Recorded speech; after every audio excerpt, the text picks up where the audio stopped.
Hi everyone, this is Team5's case study of ColorTech Greenhouses from the article Growing Managers Moving from Team Member to Team Leader.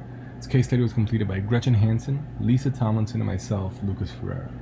So with any case study, we want to start off with some background information. ColorTech Greenhouses Incorporated is a privately held flower supply company in the color industry. And the color industry is a term we use to describe the growers of colorful plants that are used for in-ground floral displays. The majority of the operations are located in southern North America. They have one greenhouse in Mexico, and they're known for their high-tech greenhouses and hybrid plants. They're also generally suppliers for bigger box stores, warehouse-type stores like Home Depot and Walmart. Recently, however, due to the competitive nature of the color industry, ColorTech has decided to enter the cut flower sector, take advantage of and start marketing to those smaller businesses and mom and pop shops. And they did so by acquiring a Colombian greenhouse that specializes in those cut flowers. They're also possibly considering expanding into Ecuador because of a greenhouse that specializes in long-stemmed roses for kind of the same market. The change we're really concerned with here is Melissa Richardson. Melissa was the top sales representative in Chicago, and because of that, she was promoted to sales manager of a Phoenix team. And Melissa really didn't get off to a great start. It's been a rough few months for her. There's issues stemming from operations, from management, even down to every employee. So we're going to try to dive deeper into some of those issues. From the operations side, we're kind of looking at Beth Campbell here. Beth Campbell is Melissa's boss, and she didn't really introduce Melissa to the new team. She wasn't there on her first day, and she didn't introduce the new team to Melissa. She wasn't properly trained. One of Melissa's first tasks was to file a sales report, which she used the previous sales report as reference. As it turns out, the previous manager had falsified those reports, so it didn't look good on her to use those reports as reference. Beth Campbell never told her that. And also, from a corporate standpoint here, there's a single point of failure. The supply is not really diversified enough, so they're trying to enter this new market of smaller businesses, but they only have one greenhouse. So when a fungus wiped out that entire supply, they didn't really have a backup plan for those small customers. Issues stemming from the management side really involves a lack of team cohesiveness. Everybody's kind of in it for themselves. There's no strategy to attain common goals. There's no strategy for anything really, and that leads to everyone kind of working towards their own goal and for their own targets. And this is the team that she was given. There are 3 account representatives and 3 store merchandisers here. Alex Hoffman is an account representative. He's a top salesperson. He's very insubordinate, however, and he's financially driven. So all he really cares about is commissions, and he really cares about dealing with larger customers. He isn't really aligned with ColorTech's new strategy of marketing and going after the smaller customers. Gregorio Torres, he is the longest tenured employee, and he's kind of the opposite of Alex in a sense that he really cares about the smaller customers, but he cares about them so much that he's fixated on developing a website for customer service.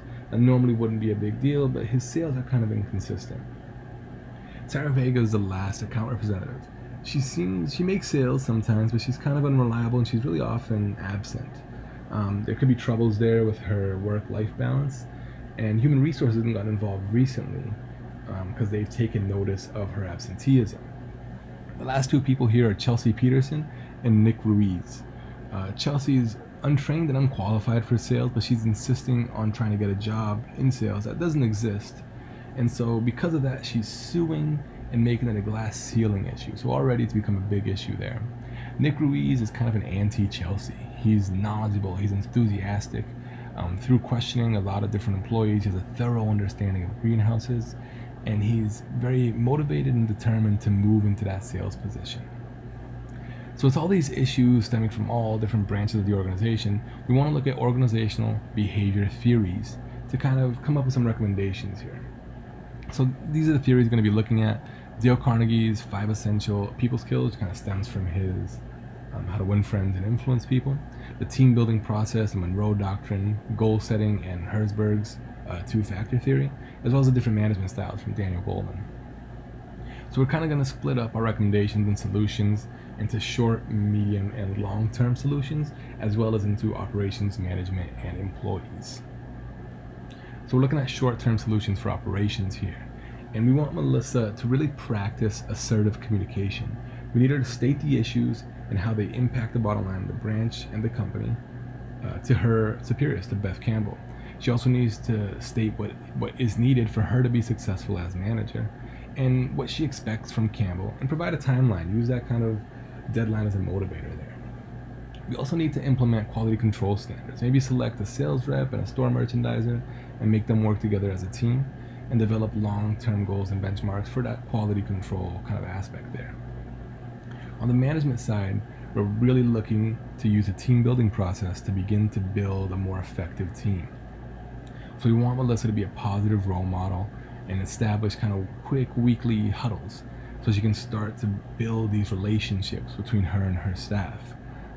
We want her to set aside time to discuss goals and norms, select members who can and will live up to those norms, and reward and positively reinforces desired behaviors. We want her to also have a platform for communication and goal setting and problem setting that's open to all these employees. And speaking of these employees, in the short term, we need to get these HR and legal issues from Chelsea and from Sarah. We need to get those taken care of. Richardson needs to meet with the staff individually and learn kind of what they're all about, and maybe adopt a coaching style of leadership and learn the goals and needs and strengths of each of her staff. So for the midterm solutions in operations, we need to continue those regular meetings and kind of a mentorship kind of relationship with Melissa and Beth Campbell. You need to kind of extract all the knowledge and experience you can to kind of make Melissa a better manager. Evaluate the quality control plan in the warehouse with the quality control team.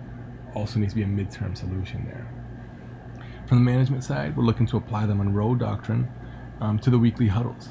We need Richardson to facilitate discussion for overarching goals for the company and for the specific branch, benchmarks for performance, and do that all in an open forum for team ideas to improve the production or performance or procedures, whatever it be. It needs to be in an open forum.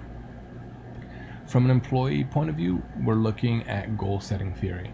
And goal setting theory is a process of developing, negotiating, and formalizing targets or objectives that a person is responsible for accomplishing. And the key here is really linking those goals to performance. So down the list of employees, Hoffman, you can offer him the opportunity to train and mentor Chelsea and Nick if he can participate in the overall goals of the Phoenix office and the company, not just his personal ambitions. Gregorio Torres, give him the opportunity, maybe 1 to 2 days a week, to develop that web platform. If he increases his sales, he needs to hit his benchmarks of his job first. Sarah Vega, she needs to meet with HR and Melissa as well and discover the underlying cause of the absences. If it is a work-family issue that can be resolved, maybe Melissa can start offering flex time, or maybe a results-based system that's not really based on hours. Chelsea Peterson and Nick Ruiz, they can be given the opportunity to train with Hoffman if they work on quality control. Nick Ruiz is probably better off for this role, so maybe offer him a lead in quality control, and maybe have him follow Hoffman to take care of the smaller businesses a little more. Not to take away those small businesses from Hoffman, he still needs to accomplish company goals, but to kind of get him in the door of making sales. And we get to the long-term solutions here. For operations, we're still talking about goal-setting theory. And maybe Richardson can take some formal management classes. There's training that you can take either online or in person, seminars you can go to, and this stems from an operations point of view. From a management point of view, you want to develop those skills that you learn in those seminars and mentor the staff with your new learned skills. You also want to develop an evaluation kind of form of management and of the workplace for the staff to provide feedback. And that's where you kind of want to use Herzberg's two-factor model. So you want to utilize the feedback to make improvements incrementally to really raise that job satisfaction, but also lower the job dissatisfaction. And for employees, you want to continue to work on those relationships. You want to follow through with implementation of goals, opportunities, rewards, and you want to be sure to evaluate. You want to have performance evaluation based on clear metrics that include personal growth goals. And with these recommendations, we believe that the company can grow not only on the corporate level, but on the branch level, the team level, the personal level, and really accomplish Melissa's goals of becoming the top sales branch and having those fun days with your team. I want to thank you for listening to our presentation.